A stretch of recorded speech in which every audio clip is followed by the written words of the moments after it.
मैं इसलिए बोलता हूं, मैंने तहकीक की है, हैदराबाद के अंदर हजारों घर वक्फ बोर्ड की हैं, उनका किराया 25,000 रुपए आता है।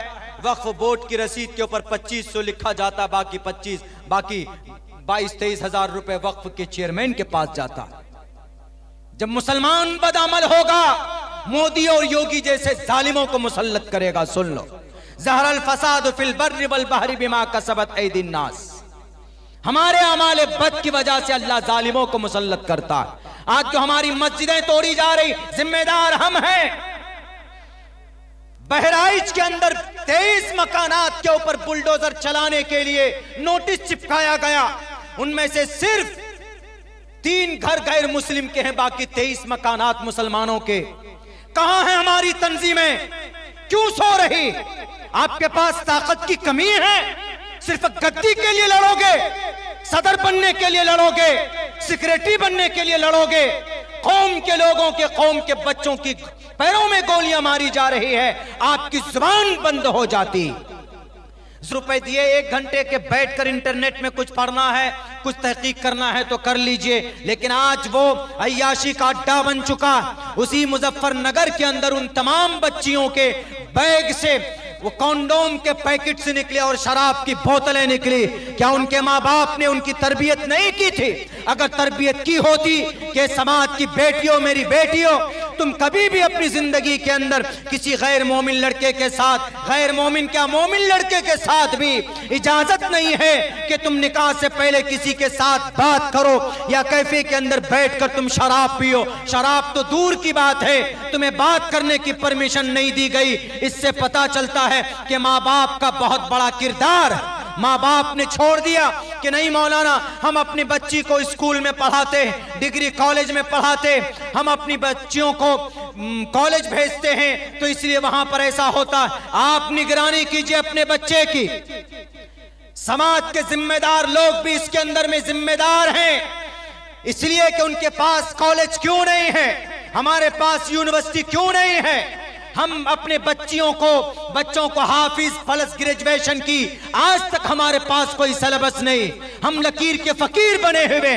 आज जो स्कूल में सिलेबस पढ़ाया जाता है, math, science, social science, English और जनाब ज्योग्राफियाई और जनरल साइंस वगैरह वगैरह, ये सारी चीजें सिलेबस ये अंग्रेज के दिए हुए। आज तक हमने कुछ नहीं किया इस जमीन के ऊपर, लकीर के फकीर बने बैठे हैं। आज तक हमने कोई ऐसी तरतीब नहीं दी जो हमारा बच्चा, हमारी बच्ची एक हाथ में कुरान हो तो उसी हाथ से, उसी कुरान से निकले हुए जो मौजूदा मसाइल हैं, जो मौजूदा जिसको जदीद उलूम कहा जाता है, हम उन सिलेबस को भी अपने बच्चियों को पढ़ा सके। ऐसा निजाम हम नहीं बना पाए तो हमारे दानिश्वर भी जिम्मेदार, आप नहीं। इस कौम के हर समाज का जिम्मेदार, हर समाज का दानिश्वर तबका जिम्मेदार है। मेरे भाइयों, बात तो बड़ी लंबी हो सकती है कहने के लिए, लेकिन बेसिक इतना कहूंगा, आप अपनी बच्चियों को ग्रेजुएशन कराते हैं, आप मैट्रिक की तैयारी कराते हैं, आप अगर पढ़े लिखे हैं तो घर के अंदर भी करा सकते हैं। लेकिन अगर ऐसा निज़ाम नहीं तो ऐसे इदारों को चुनिए कि जहां पर बच्चियां पर्दे में रहकर तालीम हासिल कर सके। हमें यकीनन हाफिज आलिम के साथ, हाफिजा आलिमा के साथ हमें बेहतरीन नर्स की भी ज़रूरत है, बेहतरीन लेडीज डॉक्टर की भी ज़रूरत है कि जो प्रेगनेंसी में जो उनका सीजर करा सके, ऑपरेशन कर सके। आज हमारे पास लेडीज डॉक्टर बहुत कम है। अगर उनको आपकी बीवी है, अगर उनको ऑपरेशन कराना है तो जेंट्स डॉक्टर कराते, बहुत कम तादाद में औरतें डॉक्टर होती। हमें ऐसे डॉक्टरों की भी जरूरत है। हम अपनी सिस्टम को क्यों नहीं सुधारते? लाखों करोड़ों रुपए हैं इस उम्मत के पास, 9.5 लाख एकड़ जमीन है जनाब, वक्फ प्रॉपर्टी जिसको लूटने की कोशिश की जा रही। 9.5 लाख एकड़ जमीन है किनके पास? हमारे भारत के अंदर मुस्लिम वक्फ के पास, वक्फ बोर्ड के पास 9.5 लाख एकड़ जमीन। आज तक कुछ किया? कुछ नहीं किया। सिर्फ वक्फ बोर्ड का चेयरमैन बना तो करप्ट बन गया, लुटेरा। मैं इसलिए बोलता हूं, मैंने तहकीक की है, हैदराबाद के अंदर हजारों घर वक्फ बोर्ड की हैं, उनका किराया 25,000 रुपए आता है। वक्फ बोर्ड की रसीद के ऊपर 2500 लिखा जाता, बाकी 22-23 हजार रुपए वक्फ के चेयरमैन के पास जाता।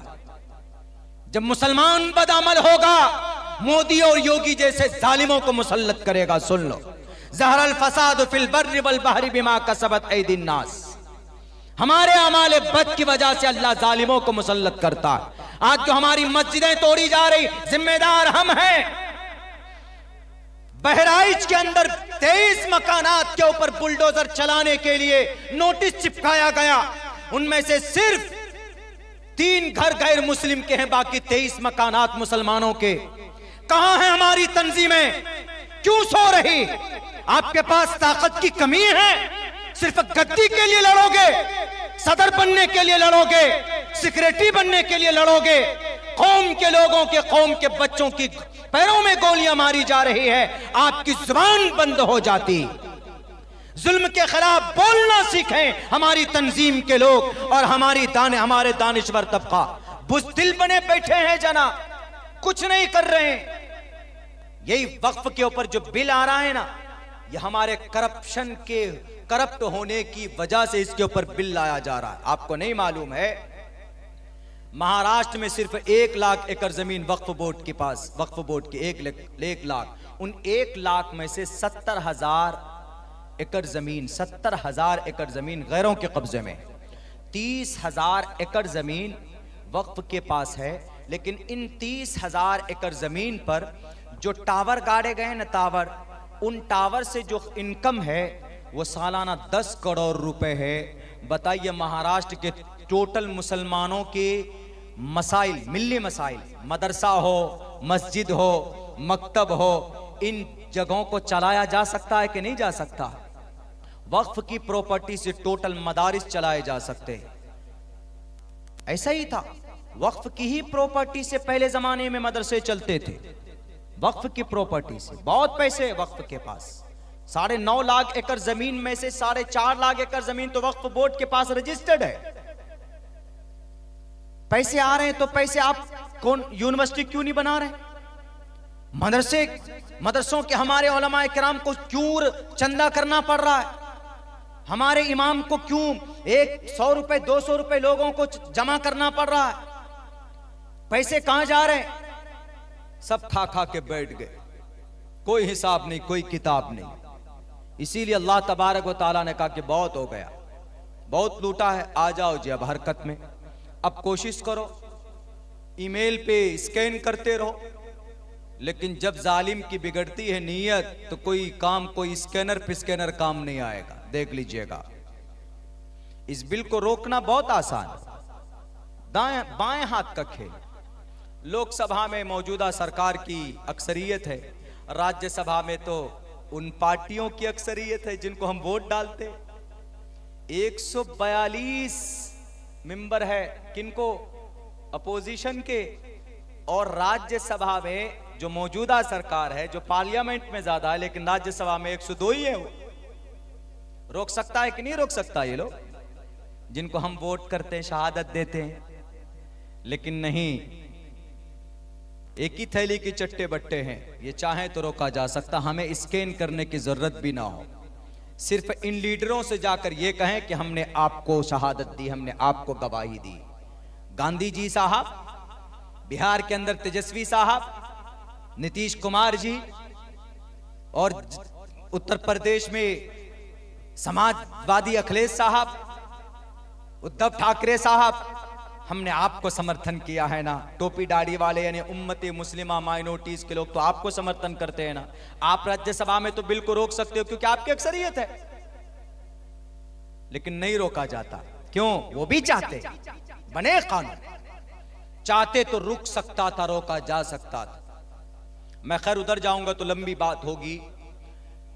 तो मेरे भाइयों, चूंकि मसला यहां है कि हमारे पास वसाइल नहीं है पढ़ाने के लिए, मजबूरन हमको गैरों के यूनिवर्सिटी में जाना पड़ता है, मजबूरन जाके बुर्का उतारना पड़ता हमारी बच्चियों को।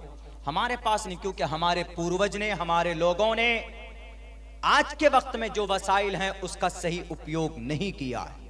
इसीलिए अल्लाह इन सब से पूछेगा कि भाई क्या किए पैसों का, कहां पर बर्बाद किए। तीसरे नंबर पर पूरी दुनिया में सबसे ज्यादा प्रॉपर्टी किसी वक्फ के पास है, किसी बोर्ड के पास है, तो मुस्लिम वक्फ बोर्ड के पास। पूरी दुनिया में 30 वक्फ बोर्ड से हैं भारत के अंदर, किसी में छानबीन नहीं की गई, किसी पर कानून नहीं आया, सिर्फ मुस्लिम वक्फ बोर्ड के ऊपर क्यों कानून आया?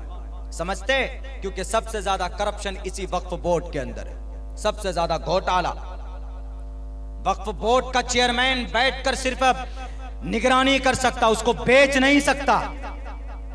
1990 से लेकर सन 2002 तक महाराष्ट्र में वक्फ की 11,000 करोड़ रुपए की वक्फ की जमीनें बेची गई है। ऐसे नहीं आए जालिम लोग, तालीम पर कोई मेहनत नहीं। वही मौलाना अब्दुल्ला मेहनत करेगा तो एक स्कूल चला सकता है अपनी मेहनत से। मुफ्ती अबूजर साहब मेहनत करेंगे, चंदा करेंगे तो कुछ बच्चों को एक छोटा सा इदारा चला सकते हैं बस। अल्लाह के नबी के जमाने में, खुलफा राशिदीन के जमाने में, ताबईन के जमाने में, तबे ताबईन के जमाने में चंदा नहीं होता था। सैकड़ों मदरसे चलते थे वक्फ की प्रॉपर्टी से। मुल्क शाम के दमिश्क के अंदर हनफी मसलक के कम से कम 65 मदरसे चलते थे वक्फ की प्रॉपर्टी से। वहां के दमिश्क के लोगों की वक्फ के जितने भी प्रॉपर्टी थे।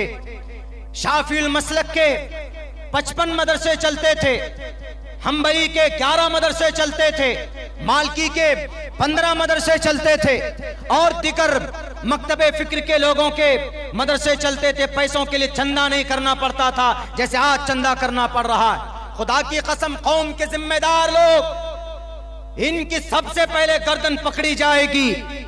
हम सब अगर एक गांव वाला चाह ले कि भाई हम अपने एक ऐसा स्कूल बनाएंगे, एक ऐसा तालीमी निजाम बनाएंगे जिसमें एक तरफ कुरान और हदीस की भी तालीम हो और वहीं पर अपने बच्चों को मैट्रिक की भी तालीम हम कराएं। मेरे स्कूल में है निजाम, जाइए आप। हमने हाफिज प्लस ग्रेजुएशन, हाफिज प्लस मैट्रिक, यानी 8 साल के अंदर बच्चा नर्सरी में आएगा तो मैट्रिक, जब इधर से मैट्रिक करेगा 8 साल में और वही बच्चा नूरानी कायदा से शुरू करेगा तो मैट्रिक होते होते वो हाफिज कुरान बन करके जाएगा।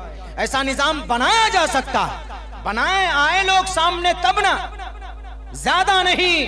अगर इलाके के अंदर, गांव के अंदर 10,000 घर है, आबादी है, 100 रुपए महीने के लिखाएंगे तो कई लाख रुपए की आमदनी हो सकती।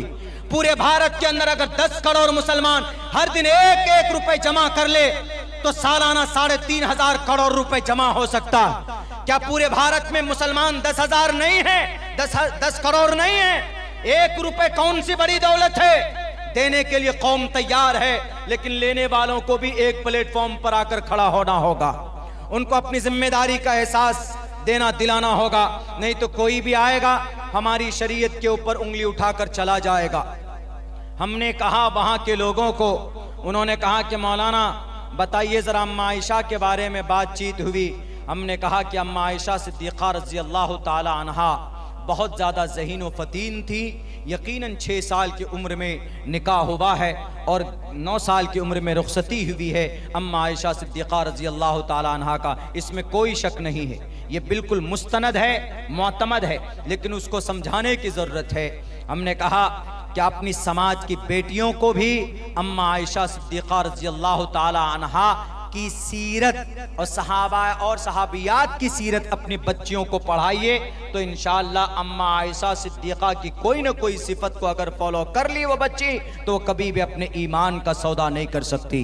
अम्मा आयशा वो हैं कि जिनसे तकरीबन 2000 हदीसें रिवायत की गई है, मरवियात है उनके। 6 साल की उम्र में निकाह हुआ, 9 साल की उम्र में आपकी रुखसती हुई। तो वहां आदमी ने कहा कि मौलाना 18 तारीख को हमारा डिबेट है, रामगिरी महाराज साहब से आप चलते तो अच्छा होता, क्योंकि रामगिरी महाराज ने साफ ये कहा कि मुसलमानों की किताबों में है कि मोहम्मद ने 6 साल की उम्र में शादी निकाह किया और 9 साल की उम्र में रुखसती हुई। मुसलमानों की किताब में है, वो ये बात तो ठीक कह रहा है, तो इसलिए मैं तैयार हूँ डिबेट के लिए। तो बहुत से लोग तैयार हुए। मेरा जाना जब हुआ वहाँ पे 16 तक, गालिबन 15 तारीख को शायद वो प्रोग्राम था वहाँ का, जस्ट करीब में ही लातूर का एक इलाका है, वहाँ पर प्रोग्राम था, वो अहमदनगर का रामगिरी महाराज। तो हम गए वहाँ पर, जब लोग आए तो हमने कहा कि सबसे पहली बात तो ये कि उनका ये दावा सही, लेकिन जो वो जिल्लत के लिए, वो जो बदनाम करने के लिए दावा कर रहा है ना, क्या जिनके गुरु ऐसे जो 6 साल की बच्ची से निकाह कर रहा हो, 9 साल की उम्र में बीवी बना कर ला रहा हो, तो जिनके गुरु ऐसे तो मुसलमान कैसे होंगे? यानी जिल्लत रुसवाई जालिम बनाकर पेश किया गया। तो हमने कहा कि रामगिरी महाराज साहब को आप लाख कुरान की दलीलें दे दीजिए, लाख समझा दीजिए, समझेगा नहीं। हमने कहा 2 मंत्र लिखिए, 2 मंत्र उनको बता दीजिएगा, एक मंत्र महाभारत का है, एक मंत्र मनुस्मृति का है। पहला मंत्र तो यह है, उनको बता दीजिएगा कि अल्लाह के नबी ने 9 साल की उम्र में जो बीवी बनाकर अम्मा आयशा को लाए, ये कोई खिलाफे सोसाइटी या खिलाफे नेचर नहीं था। अम्मा आयशा बालिगा थी, उस वक्त बालिग हो गई थी 9 साल की उम्र में, क्योंकि अरब में गर्म माहौल है। गर्म माहौल का मतलब वहाँ की आबो हवा गर्म है, वहाँ के मौसम गर्म है, वहाँ ठंडा नहीं मिलेगा आपको, बहुत कम मिलेगा।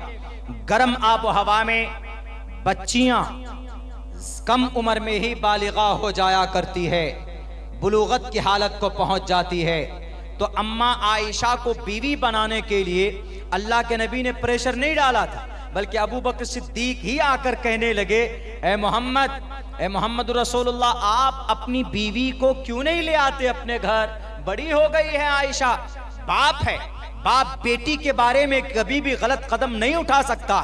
अगर वो बच्ची होती, अगर वो इस हालत में नहीं होती कि बीवी बन सके, अल्लाह के नबी की उम्र उस वक्त में थी कितनी? 50 साल। अम्मा आयशा की उम्र 9 साल। उन्होंने यही कहने की कोशिश की, एक अधेड़ उम्र का आदमी, एक एजेड आदमी, उम्र दराज आदमी 9 साल की बच्ची से विवाह कर रहा है, बीवी बना कर ला रहा, देखो कितना बड़ा जुल्म है। जुल्म नहीं है, ऐसा हो सकता है। क्यों हो सकता है?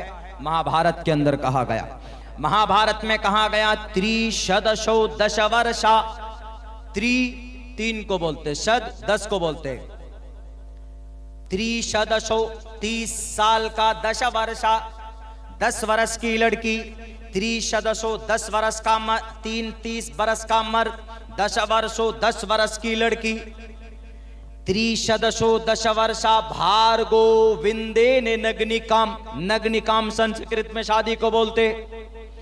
30 साल का मर्द 10 साल की लड़की से विवाह कर सकता है, वो भी ऐसी लड़की विंदे ने जिसको हैज ना आया हो, यानी वो बालिग भी नहीं हुई है। हैज आने का मतलब लड़की बालिग हो गई, वो एक प्रूफ है, वो एक साइंस है, वो एक निशानी है कि हैज का खून आया, लड़की बालिग हो गई, मां बन सकती वो। त्रिशदशो दशवर्षा भार्गो विंदे ने नग्निकाम। और आगे देखिए, इसमें क्या कहा? 30 साल का मर्द 10 साल की बच्ची से कर सकता, आगे और उम्र घटा दी।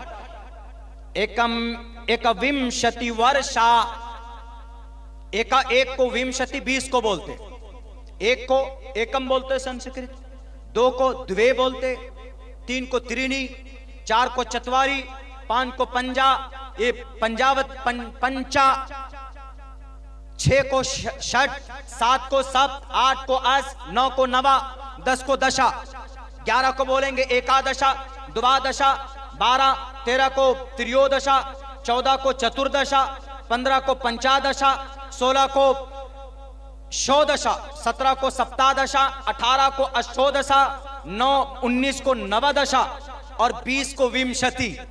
20 संस्कृत में विंशति, दुनिया की किसी भी डिक्शनरी में जाकर देख लो, संस्कृत में गिनती इसी को बोलते हैं, ऐसी गिनती होता, एकम द्वे त्रीणी चत्वारि पंचा षट सप्त अष्ट नवदशा, एकादशा द्वादशा त्रियोदशा चतुर्दशा पंचादशा षोडशा सप्तादशा सप्तादशा अष्टादशा नवदशा एंड विंशति। विंशति 20 को बोलते हैं। इसमें लिखा एकविंशति 21 बरस का मर्द, एकविंशति वर्षा 21 बरस का, 21 वर्ष का आदमी, एकविंशति वर्षा, वर्षा वर्ष को, बरस को, साल को वर्षा बोलते हैं संस्कृत में। एकविंशति वर्षा 21 बरस का मर्द, सा सप्रावर्षा, वा सप्रावर्षा सप्त से सप्त 7 बरस की लड़की से 21 बरस का मर्द 7 बरस की लड़की से विवाह कर सकता है।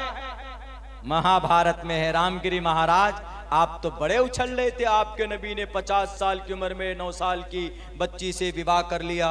महाभारत में भी लिखा हुआ है कि 33 बरस का मर्द 10 बरस की लड़की से विवाह कर सकता है, 21 बरस का मर्द 7 बरस की लड़की से विवाह कर सकता है। आपने इसलिए विवाह किया है 50 साल की उम्र में 9 साल की बच्ची से, ताकि कौम को एक पैगाम दे सके, चूंकि अल्लाह के नबी रोल मॉडल थे पूरी दुनिया के इंसानों के लिए, सिर्फ मुसलमानों के लिए नहीं, पूरी दुनिया के इंसानों के लिए। इसीलिए कहा गया नराशन संवाजिनम वाजत्री शैदीरम पूषणम सन्मैरी मेरथम न दुर्गा दवसवा सुदानवो विश्व सम्मात्रो अहंसो निष्पिपर्ता। पूरी दुनिया के अंदर लोगों को रहनुमाई करने वाला नराशंस होगा, लोगों को गुनाहों से बचाने वाला नराशंस होगा। Narashans will free the people from sins. Narashans Sanskrit है, ऋग्वेद का मंत्र है। नर आशंस मोहम्मद का संस्कृत में तर्जमा, जो मतलब अरबी में मोहम्मद का होता है वही मतलब संस्कृत में नराशंस का भी होता है। बाइबल के अंदर लिखा हुआ है कि फारकुलीत free the people, all people from the since.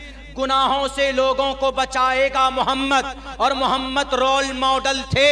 आप अलैहिस्सलाम ने इसलिए शादी की 50 साल की उम्र में एक 9 साल की लड़की से, कुमारी लड़की से, ताकि समाज को एक पैगाम दे सके। ए समाज के लोगों, अगर तुमको कभी जरूरत पड़ जाए, अगर समाज में किसी लड़की को या लड़के को, अगर कोई लड़की है 9 साल की उम्र की है यानी बालिग है, हमारे भारत के अंदर 12 साल की उम्र में शरीयत में उम्र रखी गई है कि हमारे इस एरिया के अंदर शरीयत इस्लाम में 12 साल की उम्र में बालिगा हो जाती है बच्चियां। यानी अगर कोई 50 साल का मर्द अगर बालिगा बच्ची से शादी करना चाहे तो इस्लाम में ममानियत नहीं है। अलबत्ता वो अलग बात है कि भारत के संविधान के अंदर उसका प्रावधान नहीं। भारत के संविधान में 18 साल की उम्र की लड़की कम से कम हो और 21 साल का कम से कम लड़का हो, शादी कर सकता। लेकिन अब तो जनाब इसके ऊपर ऐसा कानून आ गया, इर्तिदाद से भी ज्यादा खतरनाक। मुर्तद में तो चलिए इतना है कि समाज के सामने शादी कर ली, अल्लाह की नजर में तो काबिल जुर्म वो भी है, समाज के अंदर उससे भी गलत पैगाम जाता है। लेकिन जो सेक्युलर माइंड के लोग होते वो इतना कह के बच सकते, अरे शादी तो कर ली ना, कोर्ट मैरिज कर ली ना, हो गया ना। लेकिन इससे भी ज्यादा खतरनाक चीज क्या है? इससे ज्यादा खतरनाक चीज ये है कि 21 बरस का लड़का, 18 बरस की लड़की बिना निकाह किए हुए एक फॉर्म भरकर जो रिलेशनशिप में रहते हैं जिसमें निकाह भी नहीं होता, वो और ज्यादा खतरनाक है। यूसीसी में यूनिफॉर्म सिविल कोड में एक कानून ये भी निकाला, आपके बिहार में नहीं है, हमारे बिहार में नहीं है, लेकिन उत्तराखंड में लागू कर दिया पुष्कर धामी ने। लेकिन पूरे बिहार के अंदर में सेंट्रल गवर्नमेंट इसको लाना चाहती। क्या?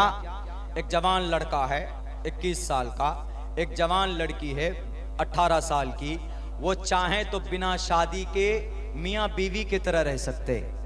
बताइए कितना खतरनाक कदम है। ज्यादा कॉमन, ज्यादा वो हो गए ना ये लोग, ज्यादा सेक्युलर हो गए। बस यही वाकया बताकर मैं अपनी जगह लेता हूं, क्योंकि हिम्मत बहुत ज्यादा बोलने की नहीं है। हजरत वाला तशरीफ फरमाए, बस मैं यही वाकया समझाकर आपके सामने में अपनी जगह लूंगा। बहुत खतरनाक है। अगर किसी को अपनी नफ्सानी ये शहवत को अगर मुकम्मल करना हो, पूरा करना हो, तो अल्लाह के नबी क्या फरमाते हैं? अल्लाह के नबी फरमाते हैं कि निकाह करो। मनिस्तात मिनकुमुल बाअत फल्यतज़व्वज फइन्नहु अग़ज़्ज़ु लिलबसरि व अहसनु लिलफरजि वमन लम यस्तती फअलैहि बिस्सौम फइन्नहु लहु विजाउन। रवाहुल बुखारी। अल्लाह के नबी अलैहिस्सलातु वस्सलाम फरमाते, जनाब मोहम्मद रसूलुल्लाह ने फरमाया कि तुम में से अगर कोई आदमी समाज के अंदर में इस काबिल है कि वह खर्च को बर्दाश्त कर सकता है, उसको चाहिए। जो लोग जाने वाले जाने दीजिए, बहुत कीमती बातें समझा रहा हूं, जाने दीजिए उनको, आप लोग बैठे रहिए। मुझे कोई 3 बजे भी टाइम दे दे, 10 आदमी भी बैठा हुआ हो, मेरी आदत यह है कि अगर 10 आदमी भी गौर से सुनने वाला है तो मैं तुलुए आफ्ताब तक बात कर सकता हूँ। मेरी ये कभी भी मंशा नहीं होती कि आप हमको शुरू में दे दीजिए, मजमा बहुत भरा होगा तो खूब हम बात करेंगे। आप बैठिए, 10 ही आदमी बैठिए, लेकिन अगर आपके अंदर सुनने की तलब है तो मुझ में बोलने की भी कुव्वत ऊपर वाला डालता रहेगा। तो बहुत कीमती बात बता रहा हूं। समाज के अंदर में जो ये सरकारें जो कवानीन ला रहे हैं ना, या आपके इर्तिदाद को आसान कर रहे हैं, इसको समझने की जरूरत है कुरान और हदीस की रोशनी में। तो अल्लाह के नबी ने फरमाया कि अगर समाज के अंदर में बेहतर सोसाइटी बनाना हो तो ये 21 साल का लड़का 18 साल की लड़की से लिव इन रिलेशन नहीं, बल्कि शादी करो। फलियतज़व्वज, शादी करोगे फ़इन्नहु अग़ज़्ज़ु लिलबसर, तुम्हारी निकाह की भी हिफाजत होगी, व अहसनु लिलफ़रज, तुम्हारी शर्मगाह की भी हिफाजत होगी। और फिर अगर किसी के पास पैसा नहीं है, दौलत नहीं है, वो बीवी का खर्चा बर्दाश्त नहीं करता है, तो मोहम्मद रसूलुल्लाह क्या फरमाते हैं, सेक्स की ताकत को कम करने के लिए, शहवत तो बहुत लोग कम समझते हैं, इनमें से सेक्स समझते हैं ना, शहवत को दूसरे लफ्जों में बोलिए, अंग्रेजी में, सेक्स को कम करने के लिए कोई टॉनिक नहीं है। अगर किसी में सेक्स कम है, वो चाहता है कि ये ताकत बढ़ जाए, यानी अगर शहवत कम है, वो बढ़ाना चाहता है, तो टैबलेट्स है, दवाई है, भले उसका कोई साइड इफेक्ट है, खाता है आदमी, हकीम के पास जाता है, बहुत से आदमी कुछ सर्जरी कराते तो वो ताकत बढ़ सकती, लेकिन किसी में कुदरती तौर पर शहवत बहुत ज्यादा है, तो उसको कम करने के लिए कोई टॉनिक नहीं है, कोई गोली, कोई टैबलेट्स नहीं है। उसको कम करने के लिए एक ही ताकत है, एक ही फार्मूला है जो हमारे नबी ने बताया, फ़अलैहि बिस्सौम। अगर तुमको शादी करने की हिम्मत नहीं है, पैसे नहीं है, घर नहीं है, बीवी को नहीं संभाल सकते, खर्चा उनका नहीं निभा सकते, उठा सकते, तो फ़अलैहि बिस्सौम, तुम रोजा रखो। क्यों? रोजे की वजह से तुम्हारी सेक्स पावर घट जाएगी। फ़इन्नहु लहू विजाउन, ये शहवत को तोड़ता है कौन? रोजा। अल्लाह के नबी ने फरमाया कि समाज को बेहतर करना हो तो निकाह करो, और ये लोग इर्तिदाद को बढ़ाने के लिए लिव इन रिलेशन में रहो। लिव इन रिलेशन में नेपाल की एक लड़की 60 टुकड़े किए गए उसके जिस्म के बेंगलोर के अंदर, इन्हीं कवानीन की बुनियाद पर। दिल्ली के अंदर श्रद्धा नाम की लड़की, इन्हीं कवानीन की वजह से उसके जिस्म के 35 टुकड़े किए गए। इन्हीं कवानीन की वजह से कलकत्ता के अंदर डॉक्टर अहाना की 5 मर्तबा रेप किया गया, उनकी कमर की हड्डी तोड़ी गई, इन्हीं कवानीन की बुनियाद पर। अल्लाह के नबी का फरमान है, सोसाइटी को बेहतर करना हो तो जायज रिश्ते पैदा करो। अपने ईमान का सौदा बॉयफ्रेंड के साथ मत करो। उनकी गाड़ियों को देखकर, उनके 4 पहियों को देखकर तुम्हारे पीठ पर लात मारेगा एक दिन। अब तो कानून बना है ईमान के ऊपर डाका डालने के लिए, यूनिफॉर्म सिविल कोड का, लिव इन रिलेशन में रहो। और उस रिश्ते की सबसे कमजोरी क्या है? जब चाहे तब तोड़ सकते, यानी लड़का लड़की रहे, कहां दरभंगा में फ्लैट लेकर मन भर गया तो लड़की या लड़का उस रिश्ते को खत्म कर सकता है बड़ी आसानी से। कुछ नहीं, सिर्फ एक फॉर्म लिखकर देना है कि हम इस रिश्ते को खत्म करना चाहते हैं। तो पता इससे क्या होगा? इससे हरामियों नस्ल बच्चे पैदा होंगे, इससे कत्ल का वारदात बढ़ेगा, इसके अंदर फितना फसाद बर्पा होगा, इर्तिदाद के बाजार गर्म होंगे। महाभारत में भी है क्या? यथा वायुम समाश्रिते सर्वजीवन्ते जंतवः। नौजवानों, अगर तुम चाहते हो सुख की जिंदगी हासिल करो तो तुम्हारे लिए विवाह जरूरी है। ये मनुस्मृति का मंत्र, महाभारत का नहीं, पहले वाला महाभारत का था, ये मनुस्मृति का मंत्र। यथा वायुम समाश्रिते सर्वजीवन्ते जंतवः तथा गृहस्थामाश्रिते। गृहस्थामा, गृहस्थ, नस्ल पैदा करना। गृहस्थ, काश्तकार को गृहस्थ बोलते हैं ना कि हम गृहस्थ हैं। क्यों? क्योंकि फसल पैदा करता है। इसी को संस्कृत में लाया है कि तथा गृहस्थामाश्रिते वर्तन्ते इताराशरामा। क्योंकि शादी से समाज के अंदर उन्नति होती है। मनुस्मृति ने कितनी अच्छी बातें कही है। रामगिरी महाराज साहब और कानून बनाने वाले, आपको अगर कुरान और हदीस समझ में नहीं आता है तो कम से कम अपने शास्त्रों को ही तो पढ़कर देख लिया करो। उसके लिए भी जरूरी है ज्ञान का होना, तालीम का होना। तो मेरे भाइयों, इर्तिदाद से अपने कौम के बच्चों को बचाने के लिए सबसे पहला रास्ता तालीम का है। अपने बच्चों को बुनियादी तालीम दीजिए, अकीदा बतलाइए, तालीम से रोशनास कराइए। इंशाअल्लाह बच्चा आपका तालीम याफ्ता होगा दीन के ताल्लुक से। मॉडर्न नहीं, मॉडर्न बाद में बनाइए, पहले अकीदा समझाइए, ईमान की अहमियत बतलाइए, नबी पाक अलैहिस्सलाम की पाकीज़ा जिंदगी को उनके सामने में रखिए। इंशाअल्लाह वो बच्ची अगर इस्लामिक एतबार से तालीम याफ्ता होंगी तो कभी भी ये गलत कदम नहीं उठाएगी। अल्लाह से दुआ करता हूँ कि अल्लाह तबारक व तआला कहने सुनने से ज़्यादा अमल की तौफीक अता फरमाए। बहुत बहुत शुक्रिया, जज़ाकल्लाह। अस्सलामु अलैकुम व रहमतुल्लाहि व बरकातुहू।